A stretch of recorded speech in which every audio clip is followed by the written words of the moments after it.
વાલિયા તાલુકાના ડેહલી ગામના લોકો છેલ્લા ઘણા વર્ષોથી વાલિયા તાલુકાના ડેહલી ગામમાં વસતા આદિવાસી સમાજમાં ચોમાસામાં કોઈ વ્યક્તિનું નિધન થાય તો ગ્રામજનો માથે હાથ નાખી વિચારમાં પડી જતા હોય છે, કારણ કે ચોમાસાની સિઝનમાં કીમ નદીમાં ઘોડાપૂર આવતા આદિવાસી સમાજના વ્યક્તિનું મોત નીપજ્યું હોય તો તેના અંતિમ સંસ્કાર માટે નદી ઓળંગવી અતિ કઠિન છે.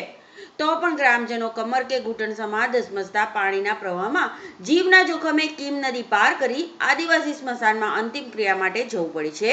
ત્યારે મંગળવારની સાંજે કેડસમા કીમ નદીમાંથી નનામી લઈ જીવના જોખમે લોકો પસાર થતા નજરે પડ્યા હતા. આ અંગે ગ્રામજનોએ અનેકવાર ધારાસભ્ય, ગ્રામ પંચાયત અને તાલુકા પંચાયત સહિત ઉચ્ચ કક્ષાએ રજૂઆત કરી છે, પરંતુ આંધળું અને બહેરું તંત્ર કંઈ પણ સમજવા કે પગલાં લેવામાં ઉદાસીન હોવાનો ગ્રામજનોએ આક્ષેપ કર્યો છે.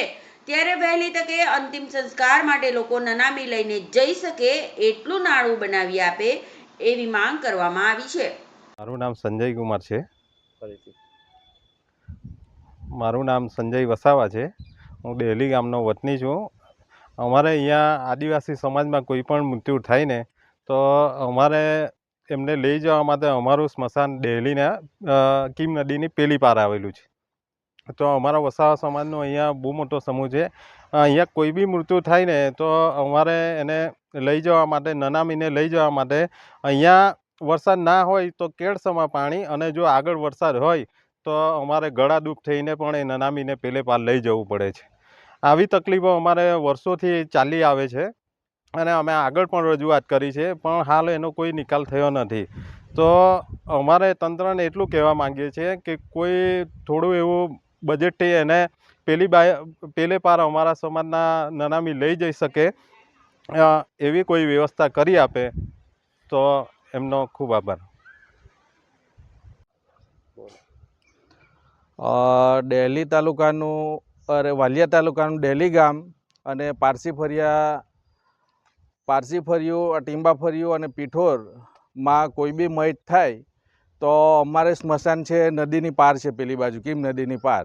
હવે અમારે નદીમાં પાણી આવી ગયેલું હોય તો અમારે એટલી બધો પ્રોબ્લેમ થાય છે. એને નનામીને પેલી પાર લઈ જવાની, સ્મશાનમાં લઈ જવા માટે અમને એટલો બધો પ્રોબ્લેમ થાય છે. અને વર્ષો થઈ ગયા આ પ્રોબ્લેમ, બધી જગ્યાએ રજૂઆત કરી તોય એનું કંઈ નિરાકરણ આવતું નથી. અમારે સામાન્ય એક નાળા જેવા પુલની જરૂર છે, તોય એ કોઈ બનાવી શકતું નથી અહીંયા ગાડી. તો અમારે ખાસ જણાવવાનું કે આ પ્રોબ્લેમ અમારો સોલ્વ થાય અને અહીંયા ગાડી નાનકડો પુલ જે ટાઈપનું એક